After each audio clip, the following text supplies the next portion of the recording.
They're like, oh, amazing, love Jeff, love Jeff. And then the more and more research I did about you, I was like, well, that contradicts so many of these people who are, rooting for you on the podcast. And I'm like, there's so much going on here that almost like people love to belong to each category, which contradicts. And it's interesting. But anyway, so the law of attraction. Would you speak Well, to you know that what a little bit? happens? Yeah, well, I will. I will. But it's the You don't sound too enthusiastic about it. no.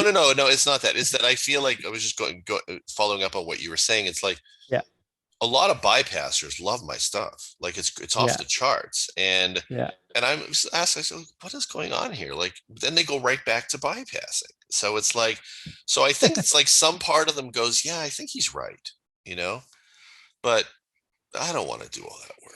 So I'm just going to go back to bypassing. And the only work I'm going to do in the direction of grounding my spirituality is just reading Jeff Brown's posts and going, yeah, I think he's right. Yeah, love And that then they go quote. back to the bypassing. So the love, I think, I wrote a whole chapter on Grounded called the New Cage Movement. And, law of attraction-y stuff is part of it. I call it the law of no traction because it has no grounding in reality. And just the idea that you're just going to change your thoughts and that's going to change your entire interface with the universe. First of all, I think you can't really organically, authentically change your thoughts again until you interface with your emotional holdings, because most of your thoughts are emanating from.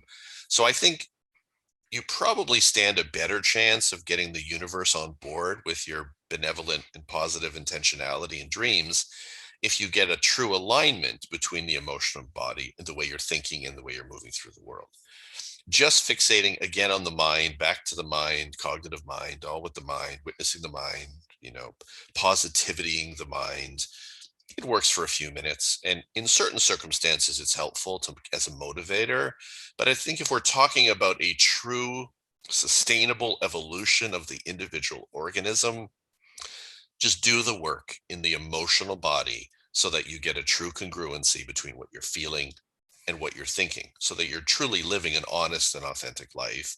And then you're more likely to have some kind of a useful interface with this thing called the universe. And in my experience, if you do a lot of this work in yourself, you don't even look to the universe to save you anymore, because you're just in a state and you're functioning in a particular way of being that is just far more likely to lead to the kind of results that you're after.